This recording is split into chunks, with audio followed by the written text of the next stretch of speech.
Hi friends, welcome to Flames to Fashion. இன்னைக்கு கவி ஸ்டிச்சிங்கில் நீங்கள் பார்க்க போகிறது ப்ளவுஸோட ஃப்ரண்ட் பார்ட் எப்படி தைக்கிறது அப்படின்றது தான். ஃபஸ்ட்டு நெக்கை வந்து அட்டாச் பண்ணியாச்சு. அட்டாச் பண்ணி உள்ளே இருக்கிற கிளாத்தை எடுத்துகிட்டு நான் அதில் வந்து கட்டிங் கொடுத்துட்டு திருப்பிக்கணும். நம்ம இதை ரைட் சைடில் தான் வச்சு தைக்கணும். தைச்சிட்டு திருப்பும்போது கழுத்து நம்ம தைக்கிற இடங்களில் பிசுறு வராது. அந்த டேர்னிங்கில் வந்து உங்களுக்கு வந்து ஃப்ரீயாக இருக்கும். எந்த சுருக்கமும் உங்களுக்கு வராது அந்த மாதிரி தைக்கும்போது தான். ஸோ இப்போ கழுத்து முடிஞ்சிருச்சு. இப்போ என்ன பண்ணணும், லைனிங் கிளாத்தையும் மெயின் கிளாத்தையும் ஜாயின் பண்ணணும். நம்ம நார்மலாக எப்பயும் ஜாயின் பண்ணுவோம் இல்லைங்களா, அதே மாதிரி கார்னரில் ஜாயின் பண்ணணும். ஏன்னா லைனிங் கிளாத் தான் நம்ம கரெக்டான அளவுக்கு வெட்டியிருக்கிறோம். ஸோ அதனால் லைனிங் கிளாத்தோட அளவுக்கு மெயின் கிளாத்தை வச்சு தைக்க போகிறோம். இதை தைச்சாச்சு பாருங்கள். அதே மாதிரி கார்னரில் நீங்கள் தையல் போட்டுகிட்டே வந்தால் போதும்.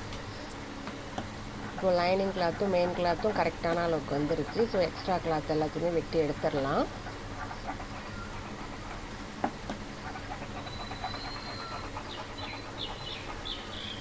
இப்போ எக்ஸ்ட்ரா கிளாத் எல்லாத்தையுமே வெட்டி எடுத்தாச்சு. இப்போ அடுத்து நம்ம டாட் பிடிக்கணும். நான் ஏற்கனவே டாட் அளவு வந்து நான் குறித்து வச்சுட்டதுனால அந்த டாட் அளவுக்கே நான் அப்படியே பிடிச்சிக்கிறேன் நான்.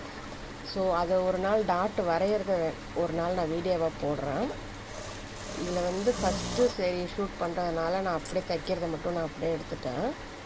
ஸோ எப்பயுமே டாட் பிடிக்கும்போது நீங்கள் அளவு கரெக்டாக நோட் பண்ணியிருந்தீங்க அப்படின்னாக்கா உங்களுக்கு அந்த கப் ஷேப்பு கரெக்டாக வந்துடும். உங்களுக்கு அது எந்த சைஸ் கப் ஷேப்பாக இருந்தாலுமே நீங்கள் கரெக்டாக நோட் பண்ணி அதை நீங்கள் ஸ்டிச் பண்ணிங்கனாக்கா உங்களுக்கு கப் ஷேப் கரெக்டாக வந்துடும். ஏற்ற இறக்கம் இல்லாமல் வந்துடும்.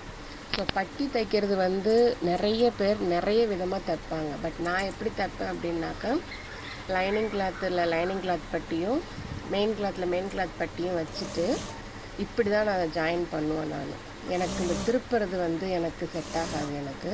ஸோ இந்த மாதிரி நான் தைக்கும்போது எக்ஸ்ட்ரா பீஸும் வராது, உங்களுக்கு ஃபினிஷிங்கும் நல்லாயிருக்கும், உங்களுக்கு பிசுறும் வெளியில் தெரியாது. ஸோ அந்த பட்டி வச்சு ஜாயின் பண்ணதுக்கப்புறம் அது மேலே படிமான தையல் போட்டுட்டு எக்ஸ்ட்ரா இருக்கிற பட்டியை வெட்டி எடுத்துடலாம். ஸோ நமக்கு வந்து இடுப்பு பக்கமும் பட்டன் பட்டி பக்கமும் எந்த அளவு வேணும் அப்படின்றத வந்து நம்ம நோட் பண்ண எடுத்துக்கணும். அதை நோட் பண்ணி நம்ம அதில் ஆர்க் போட்டுட்டு அந்த அளவுக்கு நம்ம மடித்து தைச்சா போதும்.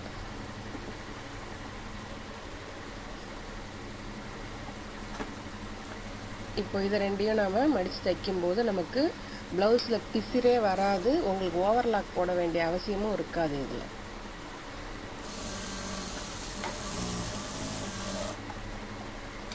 திரும்ப அடியிலையும் ஒரு தையல் போட்டுக்கிட்டிங்க அப்படின்னாக்கா ஸ்டிஃபாக நிற்கும். போட்டுட்டு எக்ஸ்ட்ரா கிளாத்தை கட் பண்ணி எடுத்துருங்க.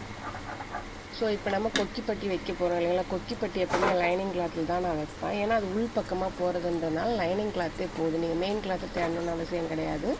லைனிங் கிளாத்தில் கரெக்டான அளவு கொஞ்சம் எடுத்துக்கிட்டிங்கனாலே போதும். அதே மாதிரி கொக்கிப்பட்டியை மடித்து உள் பக்கமாக திருப்பிட வேண்டியதுதான். இந்த கொக்கிப்பட்டியுமே தைக்கிறதுக்கு நிறைய டிஃப்ரெண்ட் ஸ்டைல் இருக்குங்க. ஒவ்வொருத்தருக்கும் எது பொருந்துமோ எது பழக்கத்துக்கு வருமோ அதை வந்து அவங்க தைப்பாங்க. நான் அதை இப்போ காட்டுற மாதிரி தான் நான் தைப்பேன். ஆனால் ஒவ்வொருத்தரும் வேறு விதமாக தைக்கிறாங்க. ப்ளவுஸ் ஸ்டிச்சிங்கை பொறுத்த மட்டும் இல்லை, இதுதான் கரெக்ட் ஃபார்ம்னு சொல்ல முடியாது. அவங்கவுங்களுக்கு எது கரெக்டாக வருமோ எது தைக்க ஈஸியாக இருக்குமோ அதை வந்து கரெக்டாக தைப்பாங்க.